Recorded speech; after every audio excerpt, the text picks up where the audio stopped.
Stipe. I'm here to induct.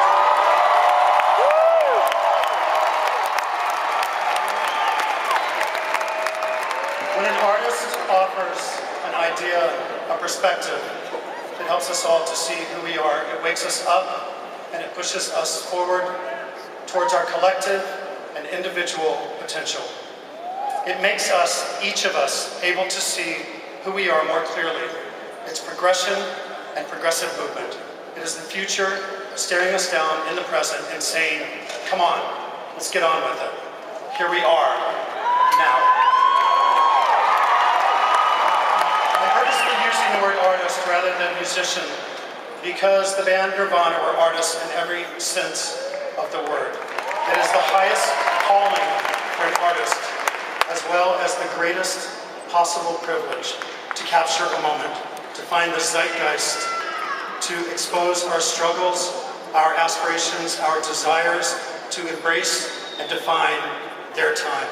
That is my definition of an artist. Nirvana captured lightning in a bottle. And now I will quote Urban Dictionary off the internet in defining lightning in a bottle as capturing something powerful and elusive, and then being able to hold it and show it to the world. Kurt Cobain, Chris Novoselic, and Dave Grohl were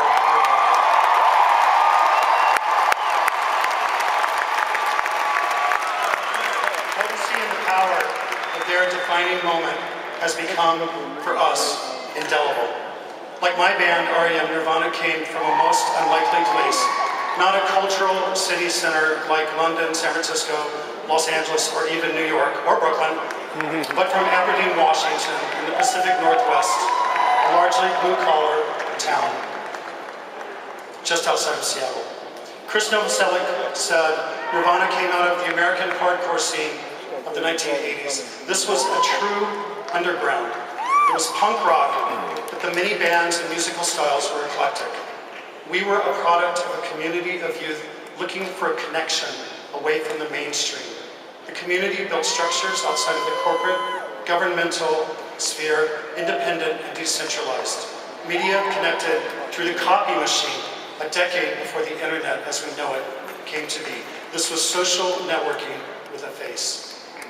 Dave Grohl said, we were dropouts, making minimum wage, listening to vinyl, emulating our heroes, Ian MacKaye, Little Richard, getting high, sleeping in bands, never expecting the world to notice. Solo artists almost have it easier than bands. Bands are not easy.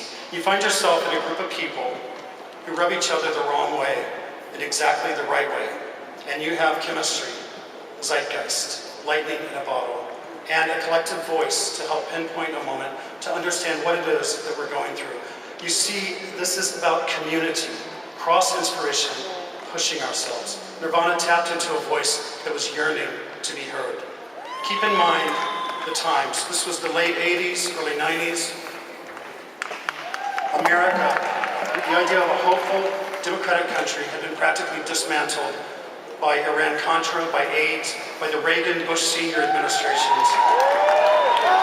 But with their music, their attitude, their voice, by acknowledging the political machinations of petty but broad-reaching political arguments, movements, and positions that had held us culturally back, Nirvana blasted through all that with crystalline, nuclear rage and fury.